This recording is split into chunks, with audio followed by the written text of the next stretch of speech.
I'm so glad to be with you again. Thank you for the privilege.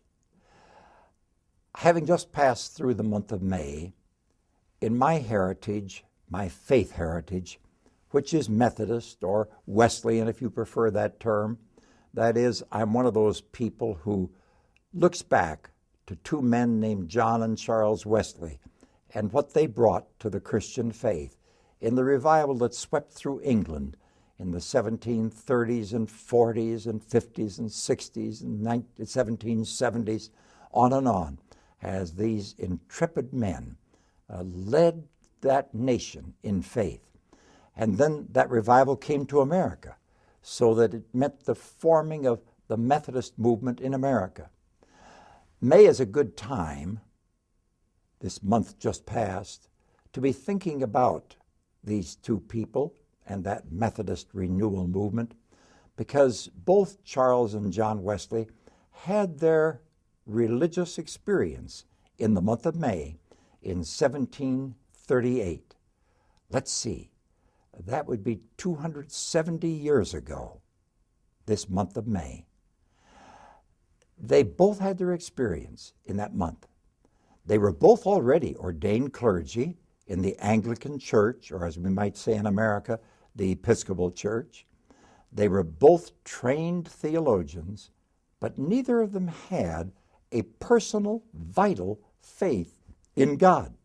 They didn't have, as their brother had said, or their father, had said, they didn't have the inward witness until 1738.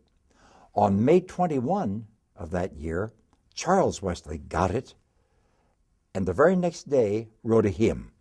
And that hymn was the beginning of at least 7,000 hymns that he wrote in celebration of his great transforming experience in Jesus Christ. 3 days later, on May 24th, his brother John, the older brother, had the same kind of experience.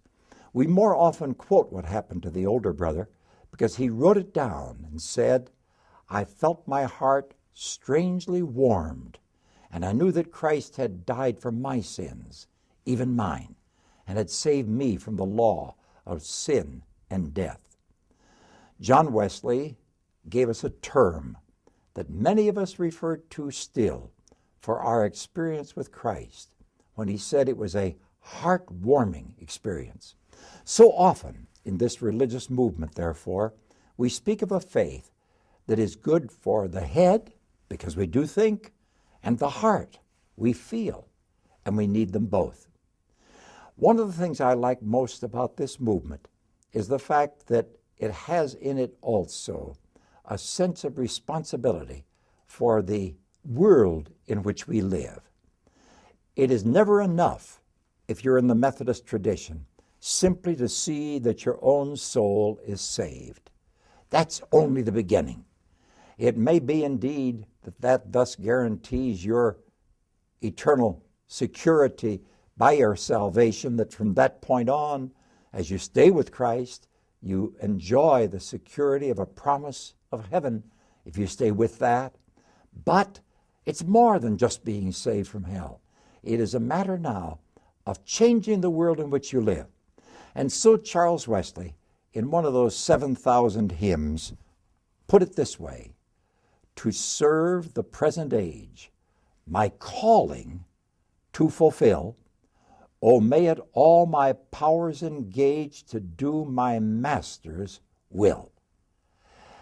Charles Wesley and all of that host of people, the tens of thousands then who were converted in England, and the hundreds of thousands who later were converted in America, had this conviction that they should serve the present age, that it wasn't enough to look ahead to eternity. They should serve the world in which they now lived. And they saw it as a calling, my calling to fulfill, to do this because God expected it of them. And then, oh, may it all my powers engage to do my Master's will. People ask often, how do you know the will of God?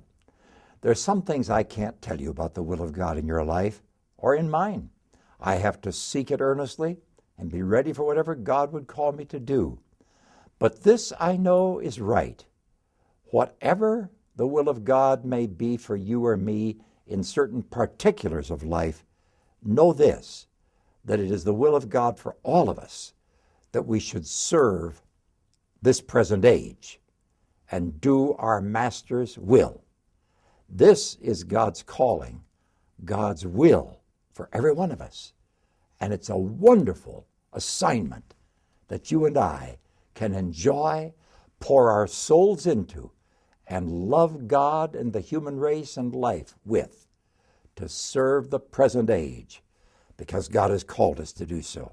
That's what I'm thinking today, and it's nice to be with you and talk with you about it. God bless.